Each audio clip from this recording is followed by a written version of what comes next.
Anda pikirkan ketika Anda mendengar kata perawan? Menurut saya kata perawan itu mungkin lebih ke wanita yang masih menjaga mungkin harga dirinya. Perempuan yang belum pernah melakukan hubungan seks. Cuman status sosial aja sih kalau menurut saya. Ketika Anda mendengar kata perawan. Cihuy. Kedua, pendapat Anda tentang wanita yang sudah tidak perawan sebelum mereka menikah. Dan menurut saya ketika terlintas wanita yang tidak perawan, mungkin kalau kita kaitkan dengan segi hukum agama, mungkin ya yang pertama dosa, yang kedua ini sudah tidak perawan lagi itu ya tidak apa ya maksudnya, tidak apa ya Mbak? Tidak virgin gitu. Setiap wanita ya untuk menjaga keperawanan atau enggak, soalnya ada seseorang yang kehilangan keperawanannya mungkin karena faktor keluarga, trauma. Wanita yang sudah tidak perawan sebelum mereka menikah. Santai aja sih. Anda pentingkah bagi wanita untuk menjaga keperawanannya? Penting, dan kalau secara umum tergantung hak. Itu hak setiap masing-masing perempuan untuk menjaga dirinya. Ya mungkin penting gitu. Kenapa? Karena sebaik-baik wanita kan yang menjaga dirinya. Orang yang belum pernah berhubungan badan. Jika suatu saat nih, Mas ternyata menikah dengan orang yang sudah tidak virgin, bagaimana nih pendapat? Sama aja, perawan nggak perawan sama. Kaitkan dari segi agama lagi, mungkin itu adalah cerminan kita seperti itu. Mungkin kita harus introspeksi diri juga. Mungkin kita bagaimana nih, itu pun kalau satu sama lain saling terbuka kan saling tahu gitu kan ya. Kalau tidak tahu ya biasanya menutup aibnya masing-masing. Kalau udah saling terbuka dan saling tahu tidak virgin, misalnya tidak perawan, mungkin ya kita sebagai laki-laki harus ya menerima itulah. Karena mungkin kita harus introspeksi juga gitu kan. Mungkin kita dulunya masa lampau pernah berbuat apa juga kan ya. Kita harus introspeksi lah seperti itu. Mungkin kita, kalau saya pribadi ya mungkin itu jodohnya lah sudah.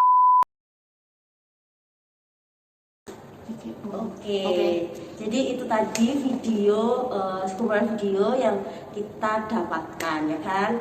Jadi kita akan melakukan apa ini, Steph? Kita akan memberi tanggapan ataupun reaction gitu ya, apa yang kita dapat dari pendapat-pendapat atau stigma yang terjadi di masyarakat sebenarnya. Kalau menurut Rizal sendiri gimana?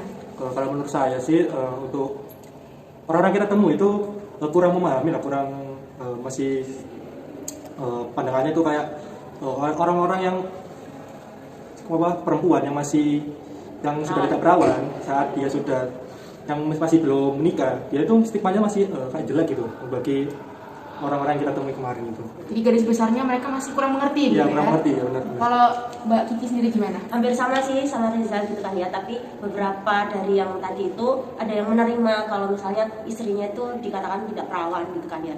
Tapi kan juga banyak dari mereka yang mengatakan kalau tidak perawan itu sebenarnya dalam kutip nggak suci gitu. Ya kalau saya sih seperti itu. Berarti kurang lebih sama gitu ya? Sih.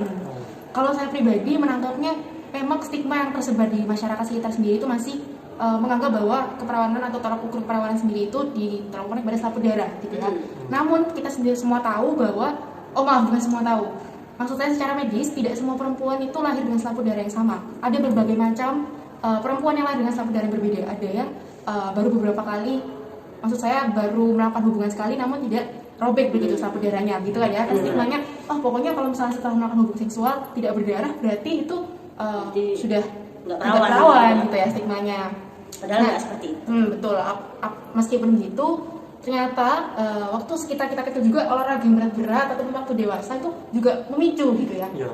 Ini olahraga seperti apa aja ya? Itu olahraga yang berat-berat gitu ya. Seperti mungkin bersepeda, lalu orang kecelakaan gitu kan. Aktivitas-aktivitas yang berat itu bisa melukai selaput darah sehingga akan robek. Berkuda juga bisa loh. Iya, betul bisa robek itu bisa selaput darah. Jadi sebenarnya tuh kalau menurut saya juga ya mereka yang yang tidak perawan itu bukan berarti mereka sudah melakukan hubungan intim kayak gitu sih. Betul. Jadi kita kan di sini untuk mematahkan stigma negatif tentang keperawanan hanya terletak dari tolak ukur hubungan seksual gitu ya. Iya benar. Benar kan? Jadi nggak sembarangan nuduh. Betul. Nggak perawan nih berarti udah pernah hubungan seksual nih. Padahal kan nggak seperti itu. Banyak faktor yang harus kita cari. Apa nih penyebab dia nggak perawan, atau memang sudah dari lahir nggak ada selaput darah atau. Betul. Ada juga perempuan yang lahir tanpa selaput darah loh. Gitu. Soal ini tes keperawanan juga kayaknya kurang gimana gitu ya. Ya itu pernah diwajibkan oleh pemerintah oleh negara untuk kayak misalnya masuk angkatan, kemudian pekerjaan-pekerjaan khusus, bahkan dulu pernah diwajibkan untuk pranikah, tes pranikah gitu. Namun untuk sekarang seluruh dunia menyetujui bahwa itu adalah tes ilegal dan melanggar hak asasi manusia itu sendiri sih. Jadi kan untuk apa negara sendiri tahu privasi seseorang gitu ya. Nah, sudah tanggapannya dari Mbak Stefani. Saya sih ada sudah ya. tambahan dari Mas Rizal. Ya, mungkin untuk ini pesan untuk para laki-laki aja ya. Mungkin untuk besok para lelaki yang mungkin nanti mungkin akan menikah dengan seseorang perempuan yang tidak mungkin dalam putih sudah tidak perawan. Nah, itu tolong jangan stigma buruk dulu.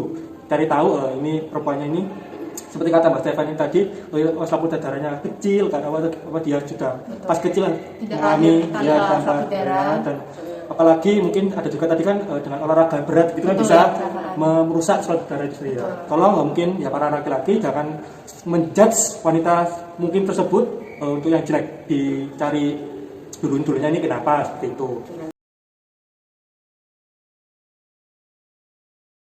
Nah, saya mau menambahkan sedikit pesan untuk para wanita di luar sana, jangan berkecil hati, jangan merasa bahwa dunia itu utuh gitu tiba-tiba karena merasa tidak memiliki selaput darah yang utuh ataupun terlihat normal. Semua itu normal, semua itu wajar untuk dialami, setiap manusia punya kisahnya masing-masing. Dan jangan mengukur bahwa kehormatan atau kesucian seorang perempuan itu hanya dari selaput darahnya saja. Begitu tanggapan kita. Terima kasih. Terima kasih. Semoga masyarakat Semoga membantu. Semoga tidak tertipu informasi-informasi yang menjelek-jelekan ataupun sumber-sumber yang tidak jelas. Gitu. Thank you. Terima kasih.